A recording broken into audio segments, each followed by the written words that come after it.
Hi guys, how you doing? Matthew here. Today we have a very fun video. So as you can see, I have a massive log behind me. This is a big butternut log. I've been given the opportunity to collect this. So today's video is going to be showing you the process of collecting this entire piece and processing it to make beautiful projects out of wood. So that's going to be today's video.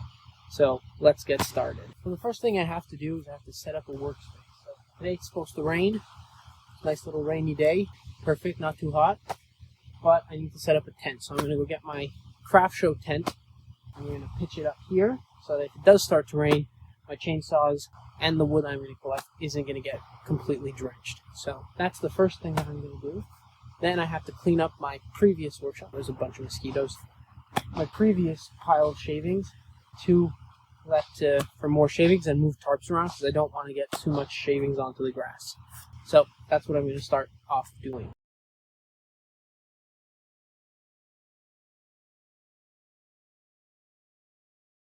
This is what makes these pitch up tents really fun, is that they're instantly open. You just open them up and they're done basically. So I set up my plan of matches yesterday. So you see that pile of shavings, that was from yesterday. So basically, this is the bottom of the tree, which was attached to the trunk, and that's anyway, whatever. And so I had a bunch of logs that had branches in them that were cut. So I had to cut those there because that's where they were. But now, I'm going to do with this big one. So I'm going to cut it up into 20 to 22 inch sections, move them a little bit this way, and then slab them, and it'll go onto the tarp. But I'm going to have to cut them like this. And when you cut this way, the chips kind of fly everywhere. So I'm going to put myself on this side so that it pitches on the other yard, which doesn't have any grass, so it's not as bad. And here, any chip that comes flying out this way, I'm going to have that tarp, the blue tarp, that's covering this section. And that's how I'm going to approach this log and this whole project. I'm going to use multiple types of saws. So I'm going to show that once I get to it. But first I have to clean up that before it starts to rain. So let's get into it. Alright, so I just bucked off this end, which was here, which had a pivot in it, just to see how it would look and what it would be like. For bucking, I'm going to be using my Stihl 036. I'm using this saw because one, it has a 24-inch bar, so that makes it a lot. It's the best for this. Obviously, for this kind of work, you would want the longest bar possible, which is what I have. And because I use this primarily as a bucking saw, and I don't want to damage the chain sharpness of my splitting saw before I start splitting. So this is what I'm going to use to cutting the sections in half. So didn't take too long.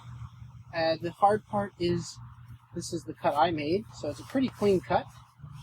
Not very much like sections like this, and that's what you want. So hopefully I can get that with the rest of this. So now we're going to buck, I think 20 inches in length, in diameter, in length is going to be the go-to. So I have my measuring tape, so I'm going to be cutting these through. So it's about right here, so about there. So those are the sections I'm going to be dealing with. So big slabs, but not excessively big.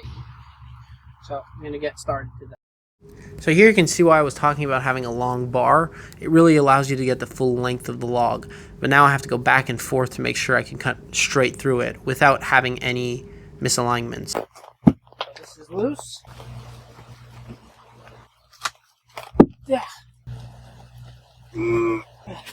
Ah, Christ, that's heavy. And as you can see, that is beautiful timber. That is absolutely beautiful and solid. But nice. That's actually a pretty nice cut. Pretty happy with that chainsaw. Very, very happy. The pith is right here. And now we just have to roll this around to get this to a sizable spot where we can start putting into chunks. And it's starting to rain, so it's perfect Timing, that's why we set the tent up. We're working dry, we're working happy. This thing is heavy. This must weigh, I don't know, at least 500 pounds minimum. But perfectly clear timber. I don't know if you can see it from there. I'll bring the camera out closer, but really, really nice. There's some few big splits in it, but nothing I can't work around when making the slabs. So let's get this moved. Alright, so here I'm trying to move the piece and trying to figure out how I'm going to cut it and slab it to get the best chunks out of it. So it can sometimes be complicated, but I think I figured out a plan. Alright, so here's my plan. So basically these logs are so big, massive, they're extremely hard to move. So you can't just, as a normal log, like this size, for example, you see this log holding it, that's easy, because you just cut in the middle. But this, because there's so much happening, so you have that, of all this, you have that, you have this, there's so much stuff happening, you kind of have to go section by section. So my plan, at the moment, is there's a pivot here, but because it's on the very end, and the end ring goes up to about, let's say, 6 inches on the other side, if you make a bowl there, and that's the bottom, and you turn that out like that, you'll probably get most of that pith out. So I'm going to cut, and this is relatively clear, and it's clear all the way to back here. So I'm going to cut a few slabs there. So let's just say I cut maybe, let's just say a 2.5 inch, 3 inch slab. So that's pretty much 3 inches. So I'll cut a 3 inch slab there. And at the worst case scenario, I'll just cut that out and I'll have some nice 2x4s. Then, this bark, we'll see what happens when we cut this, how far that goes in. Because if I look on the other side, I can't see it. So I don't know if it's going in like this, or if it's kind of stopping. I don't know yet. So you kind of have to go with your gut. But if I cut like this, I have some stuff here that's good, but I'll lose a lot on the other side, because I'll lose all this, which does have a split in it. So yeah. So I think I'm going to start cutting here like that, get this piffed out. Then, how long is this?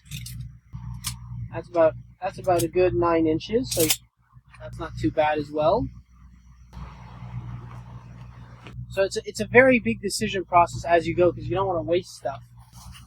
And you have to kind of go with what you have. So this big crack, probably I'm going to cut this into a corner like that.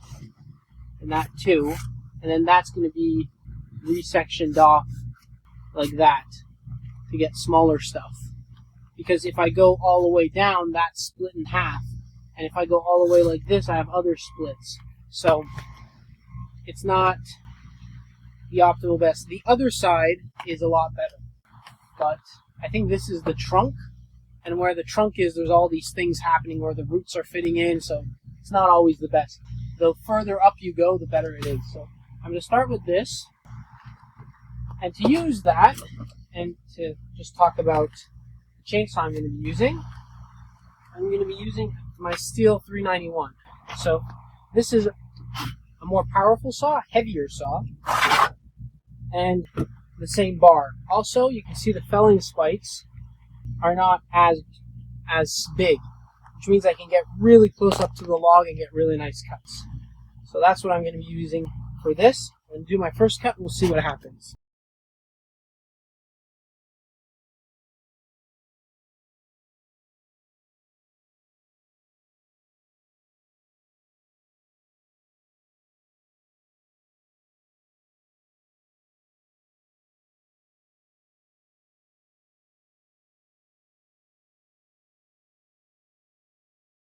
Alright, so I cut down this big log into sections. So I have 2 corners there, that section, and those 2 slabs here. Now this block is actually going to be given to the West Island wood turners for a challenge that I wanted to host at the club. So these are going to give, I think, 6 inch by 3 inch blanks. And I'm going to I don't know how many I'm going to get out of this, but I expect quite a lot. And that's going to go to the club. So let's get these cut up. Alright, so I'm finished the first log. So I got that, this corner, and all that. So I'm going to just stack those right there for now. This I'm going to do at home, or I'm just going to anchor seal both sides of it and do it at home. There was a bunch of ants, but they seem to all have been gone, because basically what happens with carpenter ants is they live in these bark enclosures. So you see this stuff, this is where another branch came in. They didn't eat this. This is just they lived in this stuff and they pack it full of dirt, and that's what the problem is. But now, as you can see, there's no carpenter ants on these because, well, there's one right there though. But there's no holes. Sometimes they fall out of the bark. Once that's all cut up, it'll be fine. So yeah. Another section, I have to cut another section off. That section was a little bit more complicated because it had two knots, two branches, one underneath that I did not see, and one on the side. This one doesn't have any. So this is end grain here and here. So I basically just have to go down, and I just have to watch for these bark enclosures, because as you can see, see there's an ant right here. They live inside the bark, and it's going to go into here. So there's ants living in here probably. So what I'm going to do is I'm just going to cut this in half, and I'm just going to go down from here, just cut slabs like that. And that is going to be a little bit more simple than what I was doing before, where I was trying to rotate the log to get only end grain on one side, or like on the rim of the bowl and not on the face of the bowl, so you don't have to hollow out end grain, which is really a pain in the butt. So, but now this should be a little bit easier. So I'm going to stack that. I'm going to clean all this up because I don't want to have to clean everything up at the end of the day. It's just going to be too long and too costly, so I'm just going to do it now. Alright, so we're still, I think I'd say, we've done a quarter, so this is the second quarter, and we have two more chunks, basically, to do. And so, it's currently 1. I think I'm going to be here till 6:30, so I think I have time to get everything out. Anyway, so the next cut, I'm going to cut right here, about there, to get a piece here, a piece here. So this I could either make, then I could chop that in half, cut that off, and then I get blanks there, and basic blanks there, like a normal log. Then I'm going to come up into here, and cut a giant slab right there, and this is where it gets tricky. So I have that cut, that cut. Now this goes all the way through, right? So I can basically, it's probably full of ants. Excuse me. So I'm going to try and work around that. So I just farted. So either I cut straight down, that chips away, and I have a piece there, and a nice decent sized piece here. And I do that here again, so another decent piece here, that splits in two, decent piece there, all the way to the pift, where I'll have the pift, decent sized piece, small decent sized piece, and a little spindle.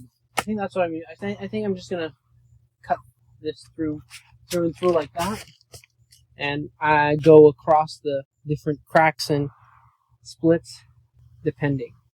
So yeah, so let's get to it.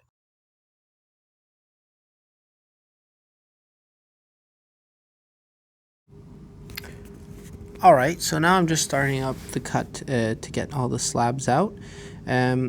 You really want to plan these out beforehand, and just fell over. And when you're cutting big logs, they have a tendency to be cracked, as you can see. And one thing you always want to do is to really just get all the gunk out, because that will dull your chain quicker than anything. And a dull chain means either you're not going to be cutting quickly, or you're just not going to get any straight cuts, which is really horrible when you're trying to do this kind of work. So you really want to make sure that your chain cuts really well. So you can see that there was a little bit of bowing there. I did it off camera, but I readjusted the rakers, so the depth gauges, and it worked out fine. But as you can see, I'm starting to flay on one side and go in an arc, and that's what you don't want to happen, because you can lose a lot of wood that way, and it will just be uneven. Halfway done, I have 48 inches left, so I'm going to do a 12-inch section, because I don't want to do 24-inch flush, because then the bar won't go all the way through, and there's no chance of me getting a perfectly clean cut. So I'm going to do 12, take that out, and then this one cut into 20 and the difference. So probably like 12, 12, or 12, 13-ish, 14, 20. So, yeah, so let's get started. So, put the chainsaw on.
Alright, so I skipped a few steps, so I'm at my last two chunks. Midway through, I had a problem. So, as you can see, that is a nail. And it absolutely messed up my chain. So now I have to figure out what I am going to do with this log. My plan is, as you can see, that's where the nail is. So I already had an indication that there was a nail. I'm not that stupid. I knew there was something there that was probably going to cause problems. But I didn't know where it was. Now I know that it ends on this side, and it hasn't started on this side. So it's in this quarter. So what I'm going to do is I'm going to slab the other side. I'm going to slab this side like normal. I'm going to then cut a corner here, and then I'm going to flip that around and just start going into sections like this. And hopefully get as much out and keep the nail in that one blank. And I don't know how I'm going to get that nail out, but yeah. And the other quadrant is safe as well. So let's get started with that. So once I hit the nail with the chain, I usually carry a backup chain with me, so I just put the new chain on, and as you can see, it's cutting really well. But you have to be careful, because with these big trees, you never know what's still inside them, which has just grown over the years. Alright, so I've cut up the last log, the before last log. I think I'm going to leave these two into corners.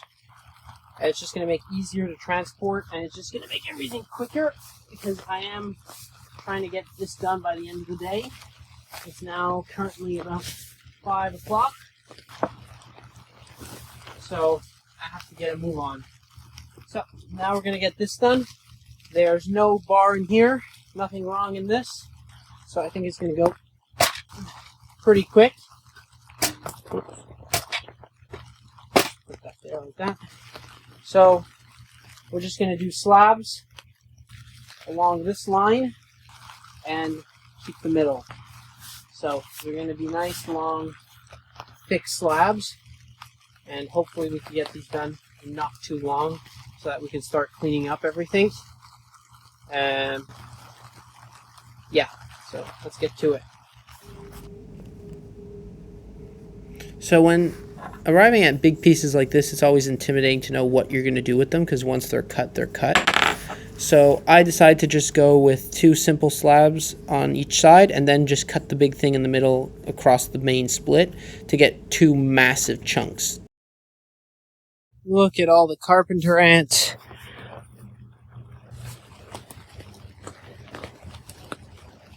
Yeah, I think this is why this tree was cut down. An infestation of carpenter ants. Yeah. So I just cut that log in half, because if I wanted to make a 20-inch bowl, this is the log to do it with. So, yeah, that's why I just cut it in half. So I'm going to cut that right here. Keep that little section. That's going to be a big section. And I'm going to get rid of all the carpenter ants. You can see how far it sprays the shavings out. It's crazy. Anyway, so I'm going to get into cleaning up that. I have a few other logs that I'm going to cut up.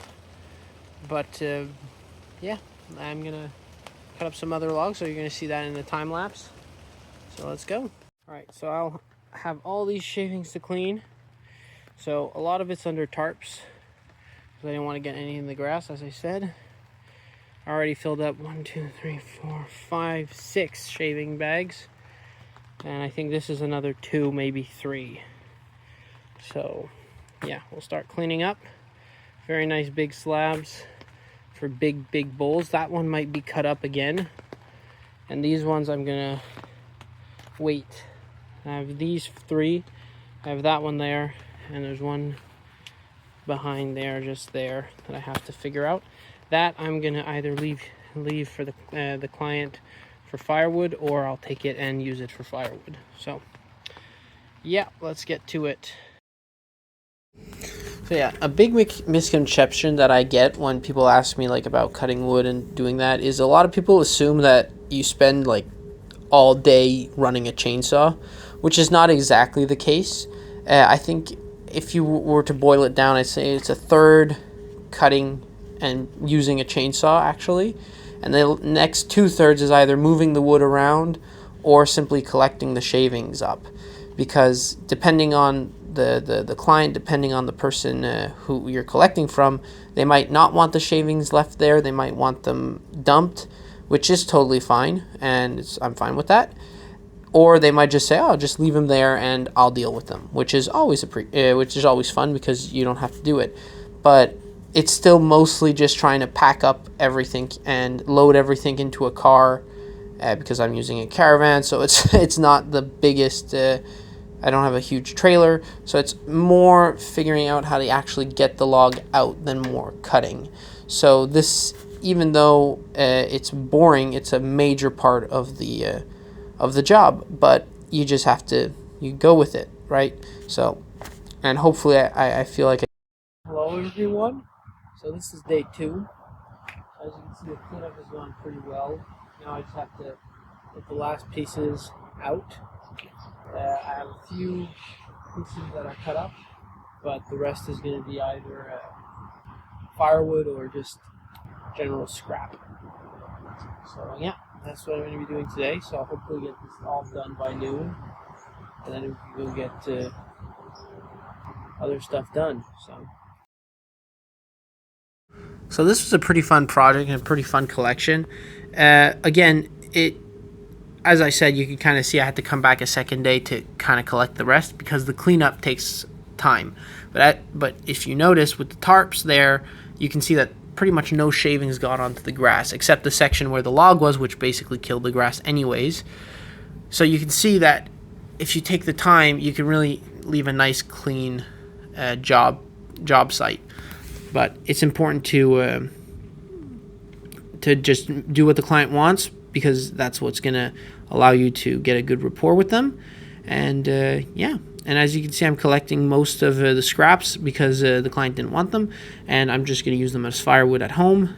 But that's the best thing you could do, is ask to not leave as much, and if so, you don't just leave your scraps there. And the rest of the big chunks, I just decided to haul them out by hand to not have to recut them all up. Guys, so I skipped over bits and parts of the cleanup. It's just boring stuff, but as you can clearly see, the log is no longer there. And I'm really happy with the way the grass came out. So yeah, so lots of wood, lots of good collection techniques. I'm pretty tired and beat, and I think this is going to be my last big collection job of the year. So with that being said, I hope you guys enjoyed the video. I know there's not much sound, but it is basically how long did it take? It took all yesterday, so let's just say 13 hours, plus another 4 hours, 5 hours today, and 3 hours the day before. So good chunk of time. So it's already cut very short, but I hope you guys enjoyed, and see happy turning, cutting, whatever wood related things, and we'll see you next time.